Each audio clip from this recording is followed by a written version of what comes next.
It's not every day that we see a crazy accident inside the octagon. If you think some of these fights get too intense, then you need to check out the latest Brian Ortega versus Yair Rodriguez for a real freak show. In fact, we describe it as eye-popping. If you don't get what that reference means, just keep watching. In this video, we'll be telling you about the big setback in Ortega's bid for the Volkanovski rematch. First off, the fight was super dramatic, but we should probably warn you, it was dramatic for all the wrong reasons. Even after the match, Ortega couldn't put his words together following his disappointing loss. Yep, you heard that right. Ortega suffered a huge blow with a first-round TKO defeat to Rodriguez at the UFC Long Island. It was a back-and-forth opening round. Everything seemed to be in Ortega's favor, only until his worst nightmare came true. In the final minutes of the match, his shoulder just popped out, dislocated, no longer functional. It was almost as if time stopped at that moment. Ortega couldn't understand what happened. Rodriguez clearly wanted a tougher fight, and the fans were super disappointed. Now this wasn't how we imagined this huge fight to end.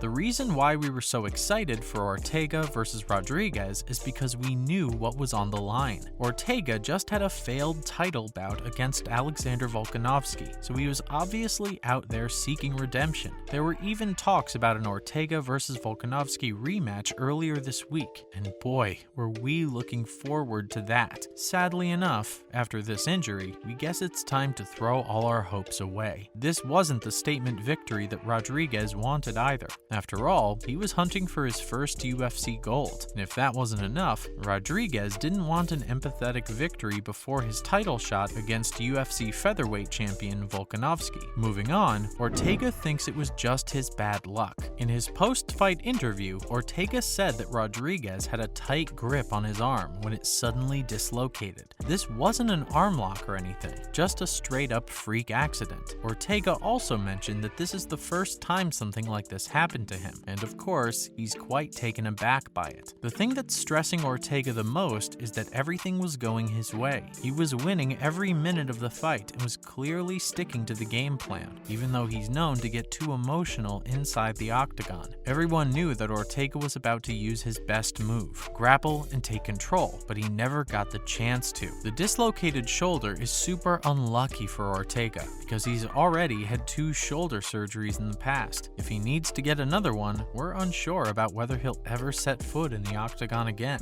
Next up, what does this mean for the big rematch bid? Back when Ortega said that he wanted a rematch with Volkanovski, we couldn't think of a better match. And like we expected, the Australian UFC featherweight champion wasn't against it either. In fact, Volkanovski is always up for a challenge. He even told the press that Ortega put him in the worst position that he's ever been in through his career. Volkanovski said that the rematch depends on whether Ortega can go out there and grab a wild win for himself against Rodriguez. Now that the fight ended in a big injury, it looks like any plans for a rematch will be postponed. Now, what's Volkanovski up to? You might recall that the featherweight champion is also recovering from an injury right now. He told the media that the recovery time for his broken thumb is still 12 weeks, which means he probably won't be able to push his way through the lightweight division just yet. Initially, Volkanovski wanted to compete in both divisions, not just to compete, but he wanted to see himself become a double champ. Unfortunately, he'll have to make do with just one title for now and wait for his shot at the lightweight one. There's still a vacant lightweight title, so Charles Oliveira and Islam Makhachev will be competing for it at the UFC 280 in late October. When this matchup was announced on Twitter, Volkanovski quickly declared that he wanted to fight the winner. Even though Volkanovski likes to stay active, we're pretty sure that once he's back, his first fight will take him back to the featherweight division. So what's the deal with Ortega and Rodriguez? After that disappointing loss, Ortega said that he'd love to take on Rodriguez again. He also mentioned that he felt like they left the world with blue balls. Since they didn't get to finish what they started, it only makes sense to let them have a do-over. It turns out Ortega was all in for a dogfight out there. He was ready to impose his will, scramble, and bang it out. But of course, he can't do it with one arm. For now, Ortega said that he's going to get an MRI as soon as possible and do what needs to be done to fix his broken shoulder. But the second he's physically healthy for the fight, he wants to get back in with no time off. Hearing this, Rodriguez said that he'd be happy to run the fight back anytime. But let's not forget that he's also said he'd prefer a shot at Volkanovski for the title instead. In his post-fight interview, Rodriguez said that if he said he didn't have respect for the current champ before, then it's because he didn't know better. Now that he knows Volkanovski is a beast, he praised him with all due respect. Interestingly, Rodriguez could also fight Josh Emmett for the interim featherweight title. When the press asked UFC boss Dana White about the fight, he said, "I like it, I don't hate it."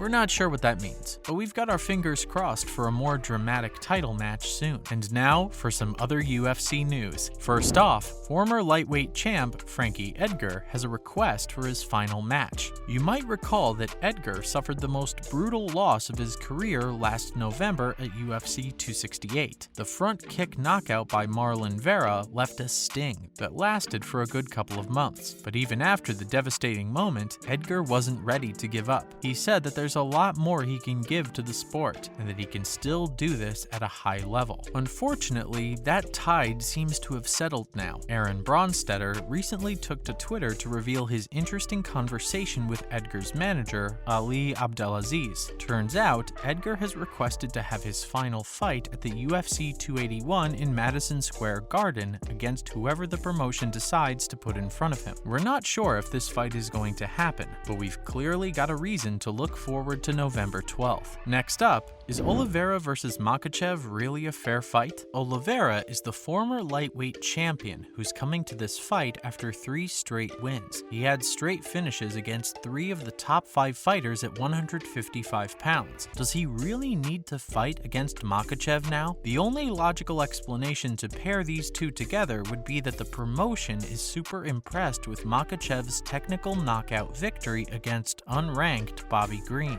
Surprisingly, Makhachev doesn't have a win against anyone ranked in the top 10 division yet. There's still a lot of controversy around Do Bronx, despite Oliveira losing the belt before UFC 274. If Makhachev gets the crown in Abu Dhabi, then all that controversy will disappear into nothing. And after that, the winner is expected to defend their title against Volkanovski. Now these are the kind of big matches that we love seeing. Also, Israel Adesanya faced quite a lot of criticism at UFC 276.